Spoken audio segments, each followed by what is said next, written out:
This is Spinnaker3 and this is a video I've been wanting to make for a very long time. That's right, Mojo is going to be getting the first ever recorded Abyss solo. And that's going to be against Abyss Medusa, not against some cheese option like Captain Marvel, but against an actual legitimate Abyss fight. And so you'll notice that from the start, I'm just doing a parry heavy. That's to make sure that I maintain my Abyss charges, because as soon as they hit 0 and all the skirmish charges are gone, it's going to be a wild ride and I'm not going to be able to get through this fight. So the second thing that you notice is that Abyss Medusa has a timer in the upper right hand corner. When that timer hits 0, she will get a 15-second unstoppable buff and then go on cooldown for 15 seconds.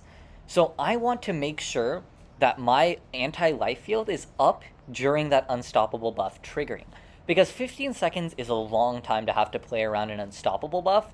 So you notice that I'm going to be using my special 3 to get around that. You see right here, the unstoppable buff just completely disappears because it's only going to last 1.5 seconds. Now I mentioned the special 3, but what the special 3 is doing is it's serving a couple of purposes. One, it completes a prompt. This is important because it is the only way that I can guarantee that my anti-life field will be up when Medusa has her unstoppable buff.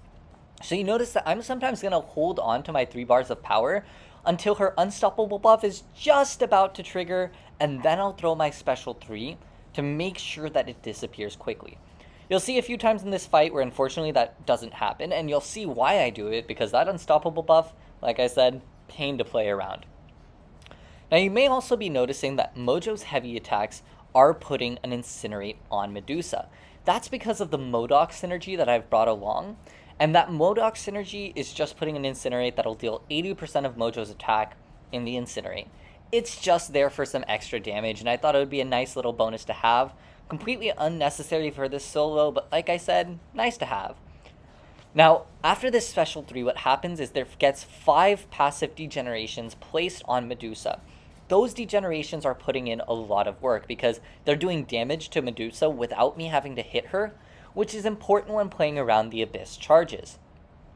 You'll also notice that her buffs, her Fury buffs, even though they start paused, as soon as they get their duration when she reaches 3 Furies, they can expire and also turn into Fury buffs, or also turn into degenerations, which will feed my power, feed my regeneration, feed my damage. And that's going to be important because I'm throwing special 3s willy-nilly, and I'm throwing so many of them because as soon as I throw a special 3, I'm getting so much power. You notice I threw it right before that unstoppable to make sure I had uptime on my anti-life field, so the unstoppable gets shrunk to 0, and I'm already at 2 bars of power, and I've barely even finished my last sentence. That's how crazy the power gain from this fight is. And this is only with MD4.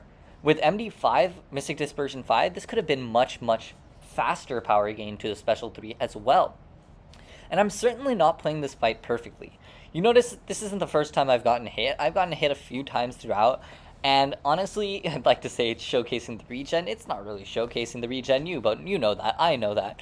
But it's definitely showing that I can still play this fight a little bit poorly, and still get past it. Here, she gets her auto block on my second medium. This is why I haven't really been finishing combos against Medusa, and that's why you notice she gets the 15-second unstoppable, which is a problem. I'm barely able to play around the Abyss charges, so I throw my special 3 to make sure I get the right spacing so that I can continue whittling her down with my degenerations once more. She'll still have a little bit of time left on this unstoppable, but luckily I'm going to have more space to play around it, and I'm just doing a parry light to try and play around the Abyss charges.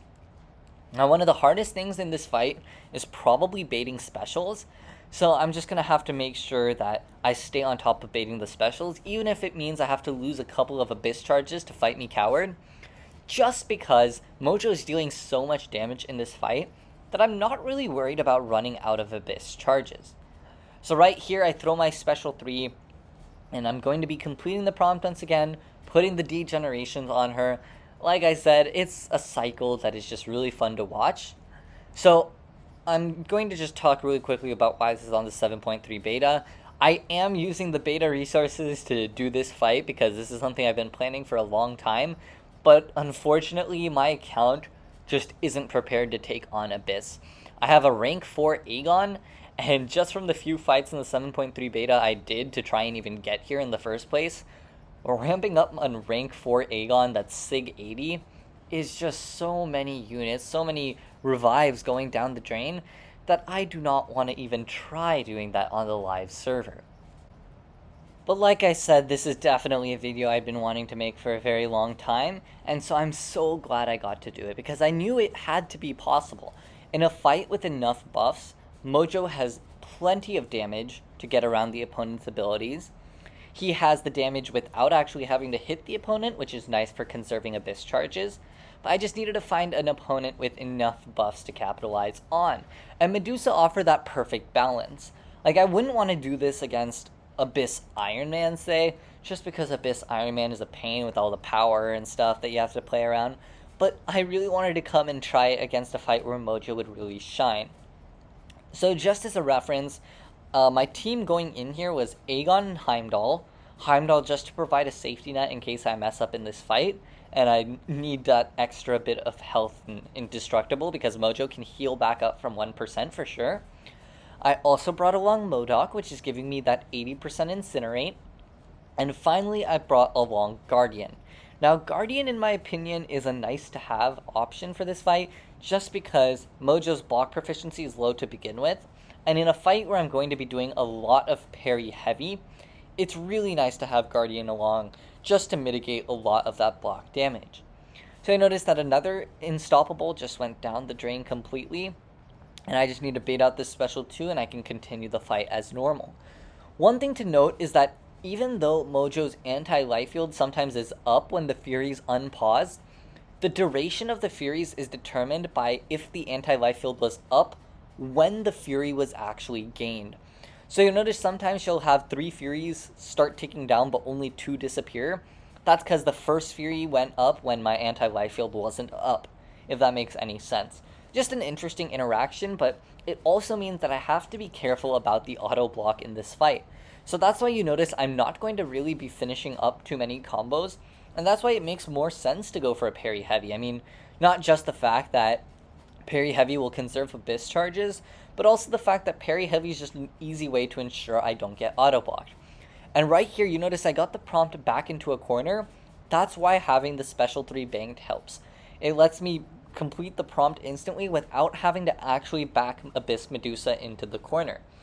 And in a fight where you're pretty much only doing parry heavy, it's really easy to complete prompts because all your bad prompts just get recycled by virtue of you just doing a parry heavy to get rid of it. And then all your good prompts are just going to get completed right away because you can just do it when you need to. Like right here, I get dodge a hit, and I'm like, I don't want to dodge a hit, right? I tried a little and it wasn't working. So I end up just cycling through until I get to my special 3.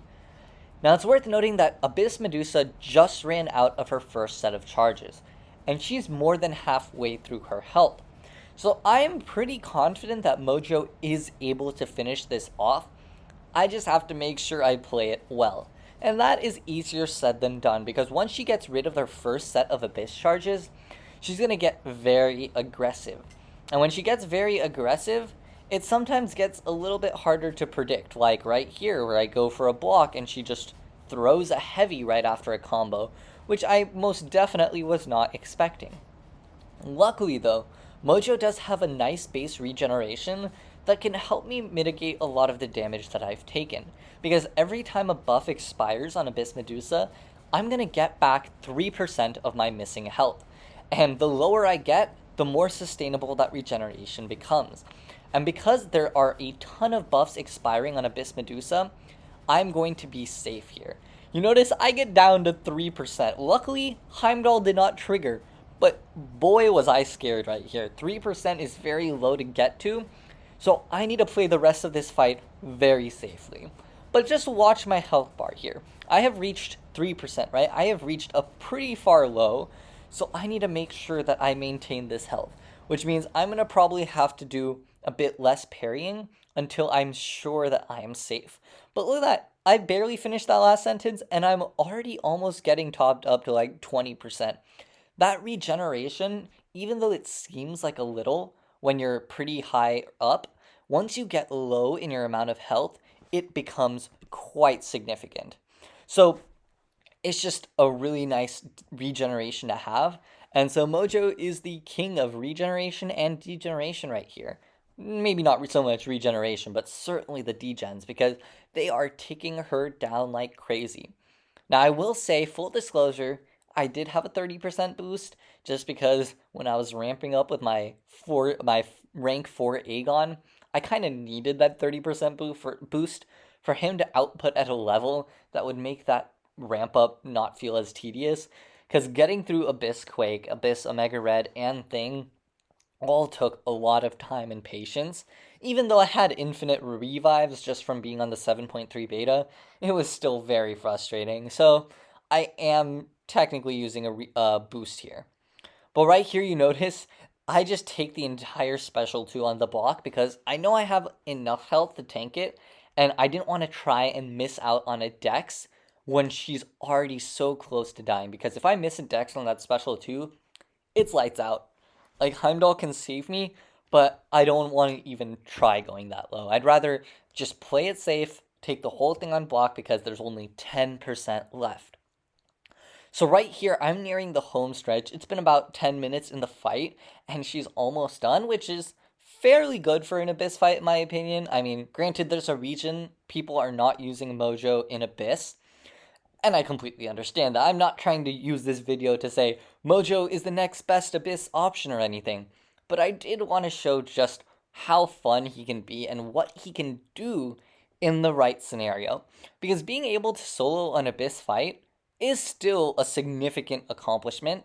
And so I just wanted to show this video for fun, less for you should do this, and more so just look at what this guy can do in the right scenario. Because I went from 3% health, and I've just been staying at this constant 20 to 30% the entire fight, even though I'm playing parry heavy style on Mojo. That is pretty crazy. And luckily, because she's more aggressive, she's throwing her specials a bit more, and I'm able to keep my prompts recycled with that special 3 strategy that I told you guys about. So overall, this fight is just going even more well. She's at 1%. I do get clipped right at the end, which is so sad, but this special 3 is so close to finishing it, and I'm thinking that after this, it should be over, and bam, that thumbs down drops, and so does Abyss Medusa. That is Mojo's first recorded Abyss solo right here. So for those of you who skipped to the end, or for those of you who stuck around the whole time, I really just wanted to reiterate that Mojo is not going to be an Abyss option, okay? I wanted to just put out this video to show what Mojo can do in the right scenario and show how good he really is. I think Summer of Pain has shown us that Mojo can do a lot, and I'm hoping that more people start to see the kind of viability that this guy has, even in a scenario of Abyss where there were 2.7 million health pool.